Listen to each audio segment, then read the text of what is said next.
The kid I babysat tried to kill me. Written by Product Individuals 516.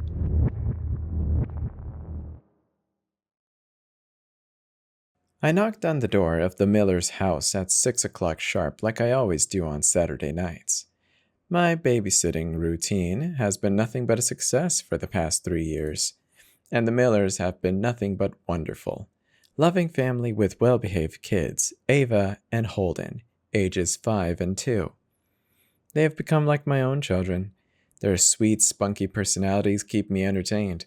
As the doors swung open to 647 Maple Leaf Street, I saw Miss Miller, halfway done with her makeup with Holden at her feet. Per usual, the kids ran right up to the door and tackled me down, hugging and tickling me. Miss Miller passed the kids off as she continued getting ready and said that she'd be down in a minute. This was the typical routine, nothing out of place. Or, well, not yet. I fixed the kids some macaroni and cheese with broccoli and peas, our typical Saturday night dinner. Classic Holden wouldn't touch broccoli unless it was transformed into a rocket ship heading for his mouth. Despite having worked for these 2 years, they still fall for my classic tricks. Miss Miller came down the stairs, hair and makeup complete, ready for her night out. Everything is the same as usual, she said. Only thing I wanted to tell you is that Ava has been a little off lately, more goofier than usual. We're thinking maybe it's the restless nights she's had with her growing pains. You know how she is when she gets tired, Mrs. Miller said with a laugh. No worries at all. I'll get her to bed on time tonight, I replied. Miss Miller grabbed her purse and headed out to the car, with Mr. Miller in it, ready to go out on a long day at the golf course. The evening continued as usual. We played with Legos, played house, and even baked some cookies for dessert. I did notice that Ava was acting a little strange, staring into space and laughing, but I attributed to her lack of sleep that her mother had described. When the clock hit 7, we all headed upstairs for a quick bath and bedtime. When I got upstairs, Holden on my hip and Ava following right behind me, I heard the bathtub water start flowing. Hello? I said, with a very confused about who could be up there. Hi, Ava said with an ear-to-ear grin as she stood in the bathroom. Oh, I thought you were right behind me, I said, even more confused than I was a minute ago. In a robotic tone, almost inhuman, she replied, It's me, Ava. Look behind you. I whipped my head around as fast as I could, and there stood Ava on the step behind me. What the hell? I thought to myself, my heart racing with fear.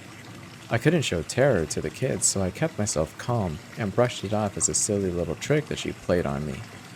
I plopped the kids into the bathtub, and when I turned around to get the soap for the cabinet, I began to hear them blowing bubbles in the water.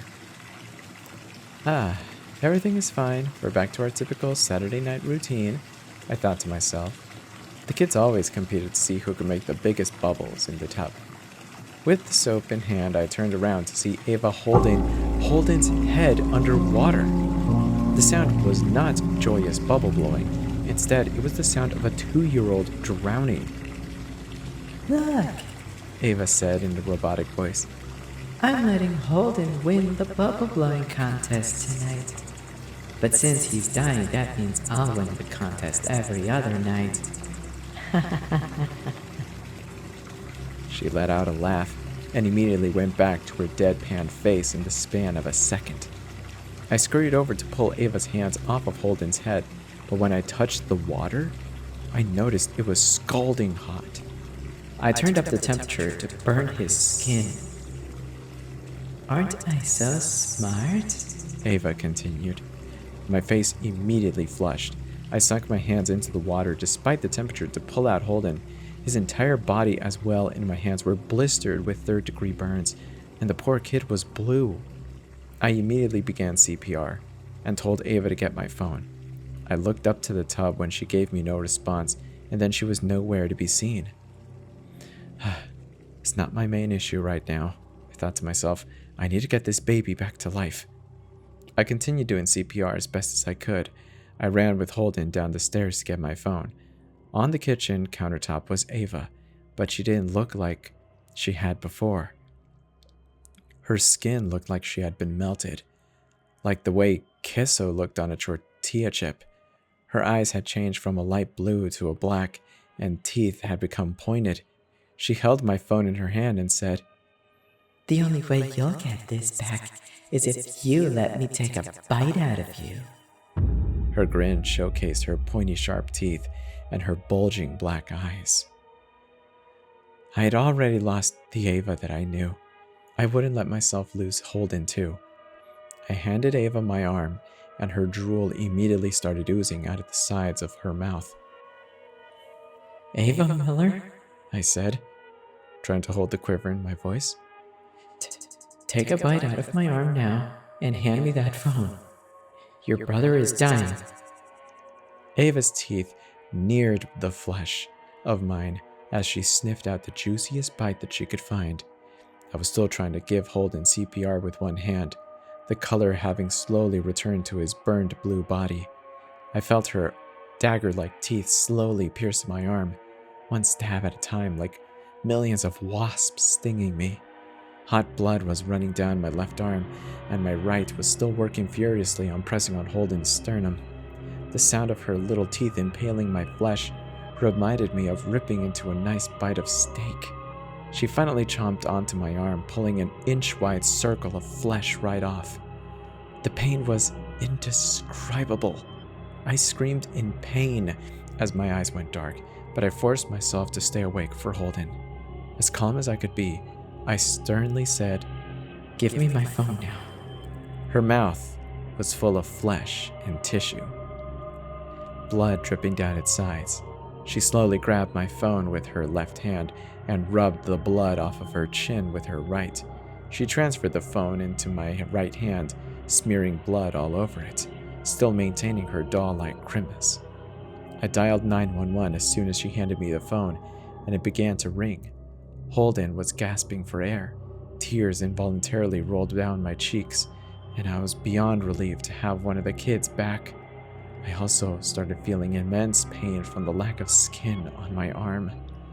As best as I could explain to the 911 dispatcher, although sounded skeptical of the story, they sent 2 ambulances immediately, and when I looked back up on the countertop where Ava had been standing, there was no one there. I could hear that demonic laughter again upstairs, but I couldn't get myself to go up there to search for her. The ambulances arrived, and Holden and I hopped into one. I told the paramedics that Ava was upstairs, but something was exceptionally wrong with her mentally and physically. Well, we'll get her into the other ambulance. You worry about the little boy, the paramedic said. While in the ambulance, they hooked us both up to countless monitors, gave us pain medications and galore, and suddenly I panicked. How the hell do I tell Mr. and Mrs. Miller what happened? I left Ava alone at the house, and the number one no-no of babysitting. The paramedics saw my panic set in immediately, and they gave me a sedative medication to put into my IV. I woke up not only Ava's parents sitting between my hospital bed and the Holdens, but Ava was there as well. My heart rate skyrocketed, creating a rush of nurses by my side. They gave me some non-drowsy stress relief medication, but I was still beyond confused as to why Ava was there, looking like her normal self again. No sharp teeth, skin attached to her face, and her eyes back to blue. Miss Miller began to speak. Jess, we're so sorry about what happened. Mr. Miller and Ava chimed in. Yeah, it'll never happen again. It will never happen again, they all said in that robotic tone. And then the 3 of them smiled the same way that Ava had in the kitchen, and they left the hospital with Holden. I think it's safe to say that I will never return to the Millers again. That was The Kid I Babysat Tried to Kill Me. Written by Product Individual 516.